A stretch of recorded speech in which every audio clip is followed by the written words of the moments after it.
You know, there's this issue too of late payments and the kinds of expenses that are in connection with that come in connection with late payments. Levanto can help with that as well, can it? Yes, Levanto can take advantage of the system and prioritize payments so that the late payments aren't in there. And then that solves another pain that we hadn't gone into, which is the psychic pain of having to deal with that. Negative events trouble people about 5 times more than positive events reward them. That's what psychologists tell us. And so when I have a positive event, it doesn't give me as much bang for my buck as if I avoid a negative event. So getting around the late payment and not having to worry about it is worth it too. And it's another advantage. So I'm going to have to pay for this service, aren't I? Right. Wouldn't it be better if I just figure out how to do it myself than to have to pay somebody else to do it? What's the advantage of paying somebody else to do it? Let's go back to that, the 3 advantages. Advantage number 1 is I'm going to save the money.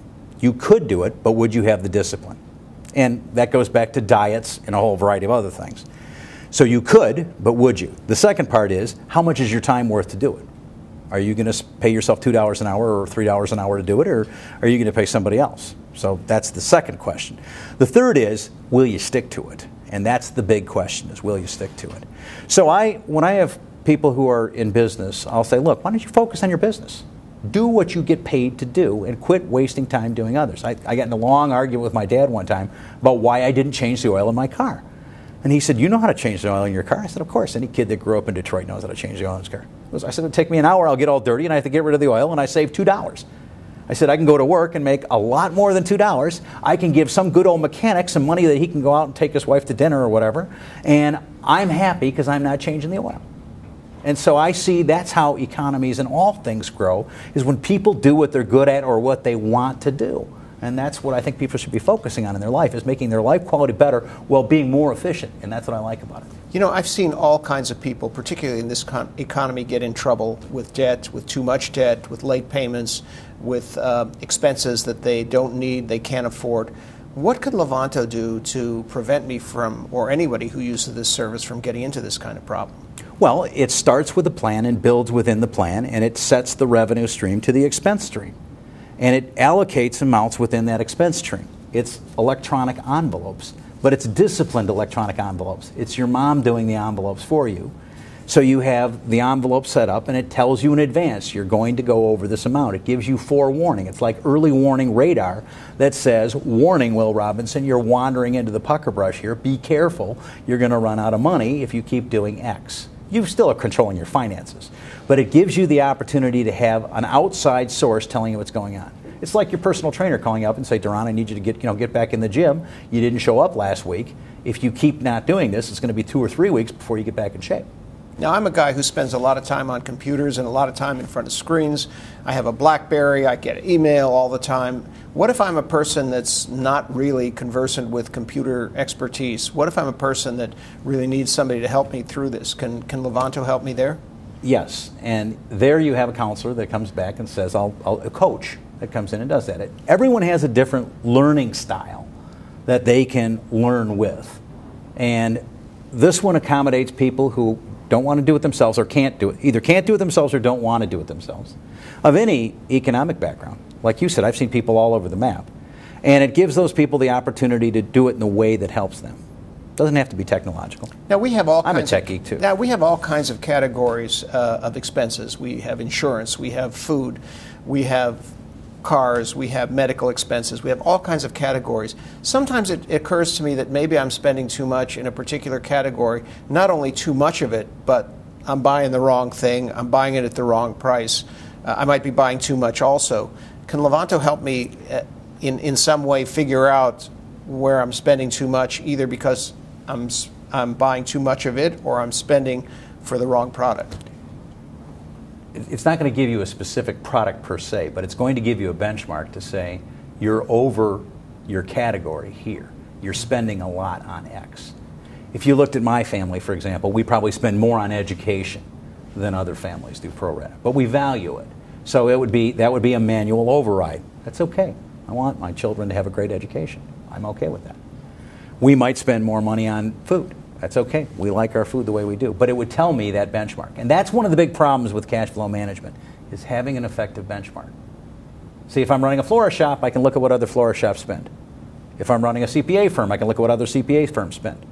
But if I'm running a household, I don't really know. No one wants to talk about it. So time goes on. Maybe I get more of a salary. I get a bump in my salary. Maybe I had medical expenses last year. I don't have them now. Maybe I didn't have higher education expenses last year. Now I've got higher education expenses. Is Levanto adjustable? Is it something that we can work on and change, or am I kind of stuck with the budget that I go in there with? Dynamic process, like any good cash flow management system. It has to be dynamic. And a cash flow management system to work has to always be working in advance. So when I work on budgets for clients, I work them 12 months in advance and then revise it again 12 months and then revise it again. So we're always looking forward to the life events. And as you know where those life events are going to occur, so for example, I'm hopeful that next September I'll have another college tuition to pay. I'm already anticipating where that's going to be. So it allows you to anticipate the life events as you go through. A budget has to be dynamic to work. It has to take into account of, because you have life events, you have transitional events, everything happens. Okay, so short term, I'm able to keep myself out of trouble. That's a great thing. Right. Longer term, as a financial professional, what can you tell me are the benefits to me of keeping a budget through Levanto or really anywhere, and where's the payoff for this for me? Duran, if you can save 10% of your pay for 30 years and make 8% on your money, you will replace effectively most of your income during that stream. And in today's world, for people going into today's workforce, the opportunities for defined benefit pension plans or huge deferred comp payouts are limited to a very select group of people. Most of us, if we want to know who's going to take care of us in the future, we look in the mirror. That's who's going to take care of us. So the absolute bottom line, even though you might feel better, you might save some time, or you might do anything else, if it allows you to retire and allows you to retire happily, and not be a burden on your family, and not have to rely on government assistance in the form of Social Security, and not have to rely on other things, but allows you to maximize your 401k program, or allows you to maximize Roth IRAs, or utilize savings tools, if it allows you to get your children through school and let them have a better life, then how do you measure that value? It's millions of dollars, or is it just, that's what your life is for, isn't it? I'm sure you've seen over the years all kinds of people get into all kinds of trouble and try to get out of it, and the stress that's caused by that. What does a program like Levanto do for a couple, a family, somebody who has relations that are dependent on them? What is it? What are the benefits, or how are the benefits measured in reduction of stress? What can you tell us about that? I'm not a psychologist, although I'm a financial psychologist, so I can tell you what people's financial behaviors are. Financial stress is one of the largest stresses caused on any family, and it's one of the largest causes of divorce is financial stress.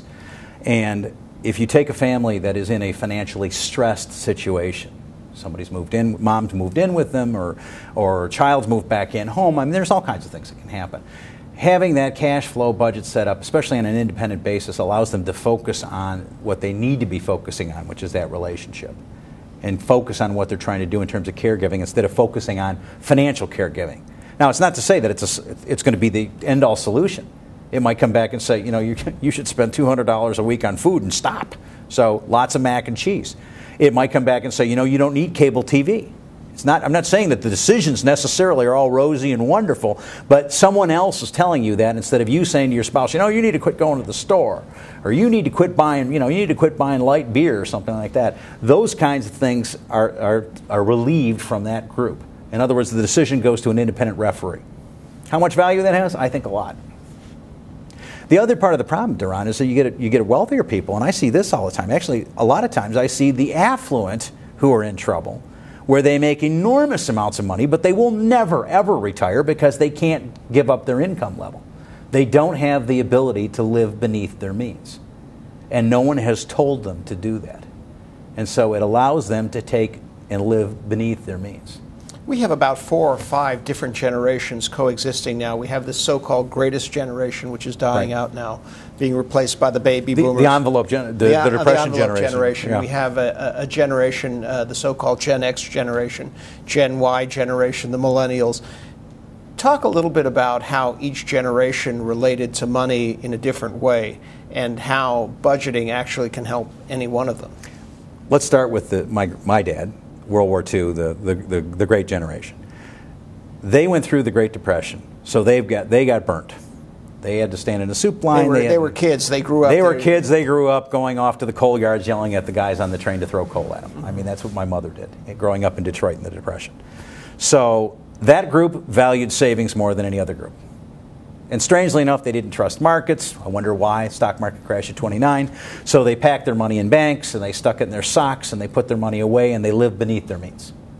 The next generation, which was the 40s, growing up in the 40s, were the silents.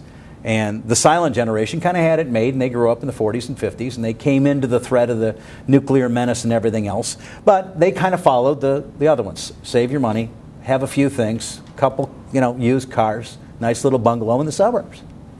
You get to the hippies, us. The boomers. Yeah, the boomers, man. We wanted, sex, drugs, and rock and roll. That was us. We wanted to have a good old time. And we watched inflation, we watched the Vietnam War, and we wanted to live for today. And so saving money wasn't as important to us. It was do your own thing, be happy, live life, don't listen to those old fogies. And the Depression really wasn't a factor. We never had it. There were stories that we heard from our grandparents. We never were reflected on the Depression. We had inflation. We had hyperinflation, and we had the inflation of the 70s, and we had the Vietnam War, which wasn't a good and evil war. We didn't even know what the heck it was about. And we had the nuclear menace of the Soviet Union. So our version was, we better hurry up and live today because we might not be here tomorrow. So let's live for today. And correspondingly, we raised the Gen Xers in that fashion. As a matter of fact, if you remember the movies from the 70s, they were all about how we hated kids, the Children of the Corn and Jason and Damien and all these bad kid movies that we didn't like the kids. So the Gen Xers, in fact, if you ask a millennial today what a latchkey kid is, they have no idea. But if you ask a Gen Xer, that's what they'll say. I was a latchkey kid. My baby boomer parents sent me home after school to take care of ourselves. The Gen Xers saw that they didn't have anything that they could count on as much. So they had a bit of despair and came back with trying to save on their own. Didn't trust anybody. If you survey a Gen Xer about Social Security, they'll say 80% of them will say they're not going to get it. And if you get to the millennials are a lot like the Great Generation. It's almost like a cycle.